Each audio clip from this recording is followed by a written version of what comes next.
You know, when I signed up for high school choir, I thought I was making a bold move. I imagined myself standing in front of a crowd, belting out show tunes, my voice soaring like a majestic eagle. I pictured the applause, the accolades, the adoring fans. What I didn't anticipate was that my journey into the world of choral music would resemble more of a slapstick comedy than a Broadway musical. Let me take you back to my first day of choir practice. I walked into the music room, all bright-eyed and bushy-tailed, ready to conquer the world of harmonies. I was greeted by a sea of faces, some of whom looked like they had just come from a vocal masterclass, while I was still trying to figure out how to hit a note without sounding like a dying cat. There was this one girl, Sarah, who I swear could hit notes that were not even on the piano.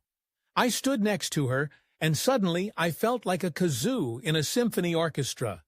The choir director, Mr. Thompson, was a man with the energy of a caffeinated squirrel. He clapped his hands and announced, "Welcome to choir. Let's start with warm-ups." Warm-ups? I thought we were just going to sing. Apparently, warm-ups involved a series of vocal exercises that sounded suspiciously like a game of animal impressions. "Let's do a siren," he shouted. And suddenly we were all wailing like we were auditioning for a role in a horror movie. I was trying to sound like a police siren, but it came out more like a cat who just discovered the vacuum cleaner. Then came the scales. Oh, the scales. I had no idea that singing could be so mathematical.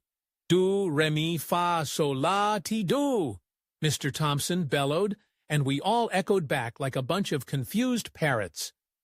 I was convinced I was going to end up in a musical version of Survivor, where the last person standing would win a record deal. But instead, I was just trying to remember which note came after T, while simultaneously trying not to trip over my own feet. As the weeks went by, I began to realize that choir was not just about singing. It was about teamwork, camaraderie, and a surprising amount of drama. There was the rivalry between the sopranos and altos that could rival any reality TV show. The sopranos were convinced they were the stars of the show, while the altos were plotting their comeback with some fierce harmonies. I found myself in the middle, trying to mediate like a peacekeeper at a family reunion. "Can't we all just get along?" I would plead, only to be met with glares that could freeze lava.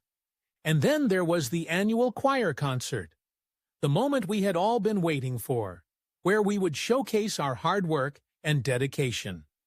I envisioned myself standing under the spotlight, a vision of grace and poise. Instead, I found myself backstage, frantically trying to remember the lyrics to a song I had learned 2 weeks prior. My mind went blank, and I could only remember the chorus, which I had accidentally mixed up with the lyrics to a Taylor Swift song. So there I was, singing about heartbreak, while my choir mates were harmonizing about friendship. I'm pretty sure the audience was just as confused as I was. But you know what? Despite the chaos, the missed notes, and the occasional wardrobe malfunction, I wouldn't trade my time in choir for anything.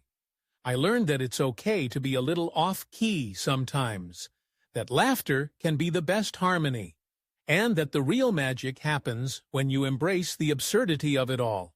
So here's to high school choir, where every note is an adventure, and every practice is a chance to find joy in the music, no matter how hilariously out of tune we might be.